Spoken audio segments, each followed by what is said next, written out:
Okay, here we go with some hints for homework sheet 8. The first question is split into 3 parts where you've got to find some missing letters. So the first diagram looks like the one here. This is not the one, this is just one I've made up. But basically you have the formula y equals kx squared, and what we're trying to find is what's the value of that letter k there. And the way we're going to do that is we're going to look at this point over here, the point 220 in my example, and then we're going to substitute that point back into the formula. So the 2 is going to go in for the x, and the 20 is going to go in for the y. So we end up with 20 equals k times 2 squared, or 4k is 20, so k must be 5. So you need to do something similar for your example.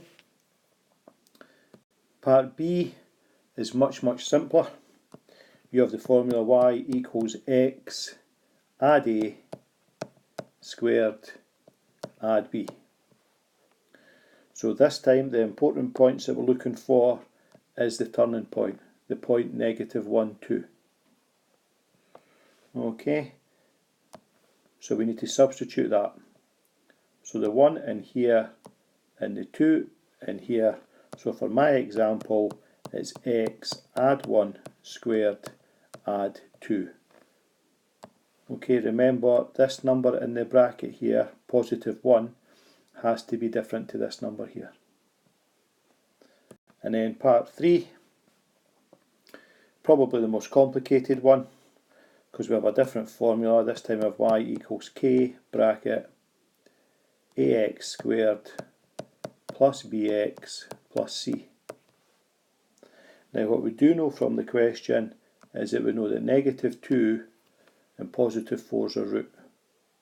So that means that the brackets that would have given these answers were x add 2 and x take away 4.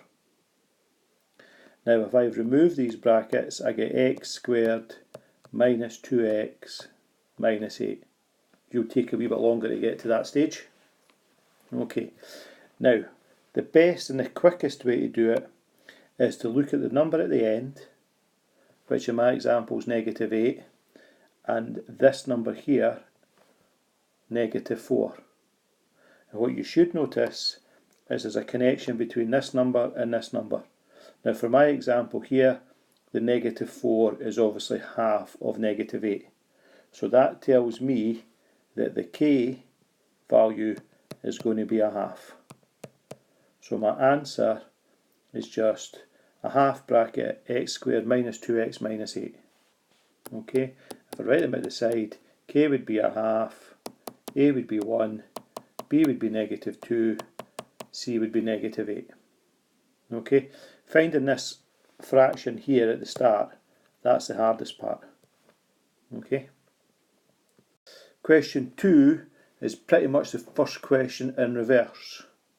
So again, here's an example I've made up. It's similar, but not just exactly the same as what you've got, and we need to draw this diagram. Now the first thing we do is we find the roots. So we put the formula equal to 0, which gives x is 0 from the first part. Okay, x times something makes 0, so x has to be 0, or from the bracket x equals -6. So that tells me that my graph crosses at -6 and 0. Okay, we know it's a happy graph, so it's going to come down, turn, go back up. Question is, where does it turn about? Well, if you do your line of symmetry, halfway between -6 and 0 is -3. So we know the line of symmetry is x equals -3. Then we can work out what the y coordinate is. How do we do that? We take this -3 and we plug it back in to our equation up here for the x values. So you get y is -3 bracket -3 add 6. Okay, then we just work out this part. Brackets first, remember. So -3 add 6 is 3. And then we times it by the -3, which makes -9. So the turning point here is 3, -9. And we just repeat that for the next question. Let's do it. So this time, it's a bit more familiar, the format. Okay, the brackets that you'll get this time are x is 3 and x is -7. So there's your -7, there's your +3. It's a happy graph, so again it comes down, it turns, goes back up. What's the line of symmetry? What's the line right down the middle? Well, halfway between -7 and 3 is -2. How do I find the turning point? Then I simply put that -2 back in here for my x values. So my y coordinate is -2 take away 3 times -2 add 7. -2 take away 3 is -5, -2 add 7 is +5, -5 times +5 is -25. So this point here is -2, -25. All the graphs that we've done have minimum turning points because they're all happy. Last one, it's actually the easiest one of the lot because all we need to do with this one is look at the bracket. Now this says go left 4, sorry, my mistake. This one says go right 4 because it's a negative that's in the bracket, and then up 3. So from here 1, 2, 3, 4 along, 1, 2, 3 up, get to this point here, draw the picture. That point is 4 along and 3 up. How do you get the line of symmetry? Well, if I dot this in down here, it passes through the 4. Almost literally passes through the 4. Okay, where does it cross the y-axis about? Well, solve this bracket. What's -4 squared? 16. Add 3 tells you this number here is 19. We've got rid of the first two questions. We're back on more solid ground for you, I would hope. Converse of Pythagoras. It'll be a while since we did one of these. Secret with the converse is to take each number separately, square them and add them up. So for my example, 4 squared is 16, 6 squared is 36, 7 squared is 49. And then check what happens when you add the two small ones together. What's 16 add 36 is 52. Now compare this number, 52, with your big number, 49. And obviously they are not the same in my example here. So we just put a not equal to, and you write your little sentence, triangle is not right angled by the converse of Pythagoras. If it is, then you're obviously write the opposite statement.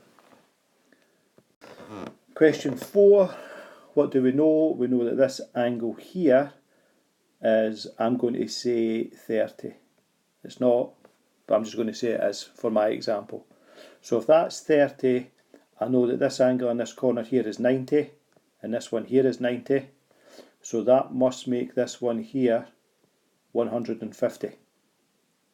Because these four angles add up to 360. If that one there is 150, then that means that the ones in the corners must add up to 15 each. So each little corner here is 15, and because we know this one's 90, then this one here must be 75, and that one there must be 75. Okay, bit of a mess, but hopefully you get it. Question 5, well, we've done loads of these recently. This should be a doddle. Okay, the linear scale factor, we're going to the small bottle, so it's a small number on the top, 9 over 15, which becomes 3 over 5. The volume scale factor, you can do it from there. Okay, here's question 6. Right, my diagram's a bit different to yours, just don't want to use the same one. So let's say my first vector I was trying to work out is A take away C. So that means I go starting at A, then take away C. What's that the same as? Well, here's your vector A going along here, and negative C means going in the opposite direction. So once again I'll show you, it starts here, moves along to the end, and then you go negative C. So basically what I've done is I've just actually gone like that. That being in the opposite direction to B means the answer to my question is negative B. Okay, and that's what you do with each one. So for each question, trace out the route that it tells you. Okay, remember where you started, remember where you finished, and imagine you're just going directly there. Which letter would you write down? All you need to remember is if you go against the arrow, like I did with this example, it would be a negative answer. Okay, so once again, mine was A, take away C, so along A, down C, that's the same as going straight down there, which is the opposite to B, so my answer is negative B. And you should be able to do that for each of the question 6. Okay.